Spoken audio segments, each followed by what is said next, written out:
पुन्हा एकदा सगळ्यांचे स्वागत। नाशिकच्या नांदगाव तालुक्यातल्या पोखरी गावामध्ये रेशनिंगच्या दुकानामध्ये मोठा काळा बाजार सुरू होता। दुकानदार चढ्या भावाने धान्य विकत होता। तक्रार केल्यास गावकऱ्यांना दमदाटी केली जायची। मात्र एका ग्रामस्थानं या अन्यायाविरोधात लढा पुकारला आणि झी हेल्पलाईनमुळे त्याच्या लढ्याला बळ मिळालं।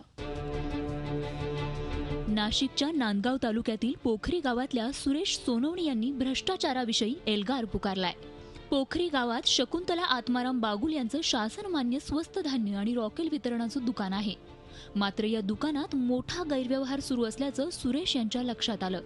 या धान्य दुकानात बीपीएल अंत्योदय अन्न सुरक्षा योजनेच्या लाभार्थ्यांना धान्य मिळतच नव्हतं। जे मिळायचं ते अगदी थोडं आणि चढ्या भावाने दिलं जाई।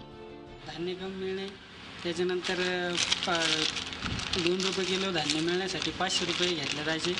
त्याच्यानंतर पावती दिली जात नव्हती, दुकानामध्ये कुठलाही बोर्ड लावला जात नव्हता आणि धान्य ज्या टायमाला यायचं म्हणजे धान्याचा ज्या टायमाला गाडी यायची त्या टायमाला बी धान्याचं नेमकी कोटा किती येतो किती नाही ते पण माहीत व्हायचं नाही। याबाबत कोणी विचारणा केल्यास दुकान मालक लाभार्थ्यांना धमक्या देणं, रेशन बंद करणं असले प्रकार केले जात असल्याचा आरोप गावकऱ्यांनी केलाय। त्यामुळे या दुकान मालकाच्या मनमानीला अख्खं गावच त्रासलं होतं। मला रेशन कार्डावर 30 किलो धान्य, किती 30 किलो, नंतर दुसऱ्या महिन्यात त्यांनी मला डायरेक्ट 8 किलो धान्य दिलं। याचं कारण काय?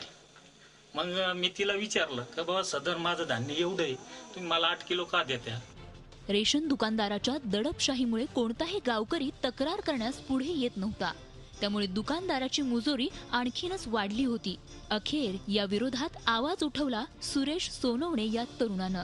त्यानं ग्रामसभेत हा विषय उपस्थित केला।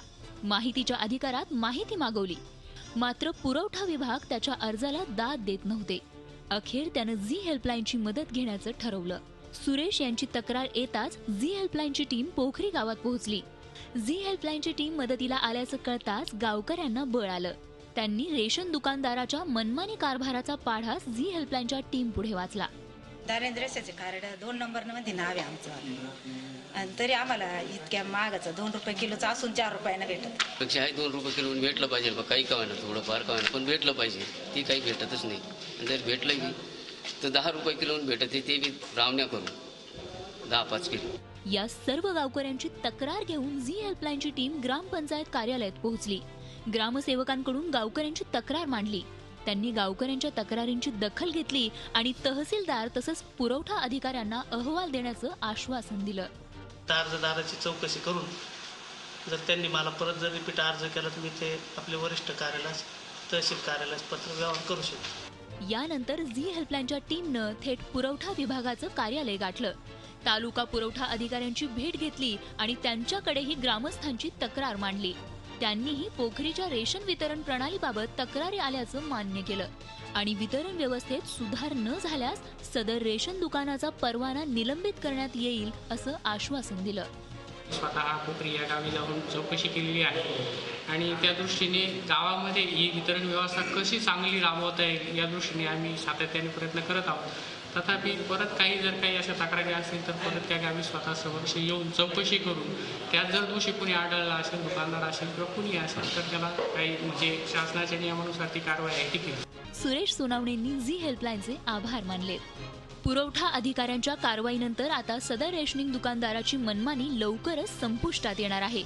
मात्र जोपर्यंत पोखरीतील लाभार्थ्यांना त्यांच्या हक्काचं रेशनिंग मिळणार नाही आणि दोषी रेशन दुकानदारावर कारवाई होणार नाही तोपर्यंत झी हेल्पलाईन याचा पाठपुरावा करतच राहील। निलेश वाघसह bureau report, Zee Media, Manmad. Zee 24 तास रहा एक पाऊल पुढे।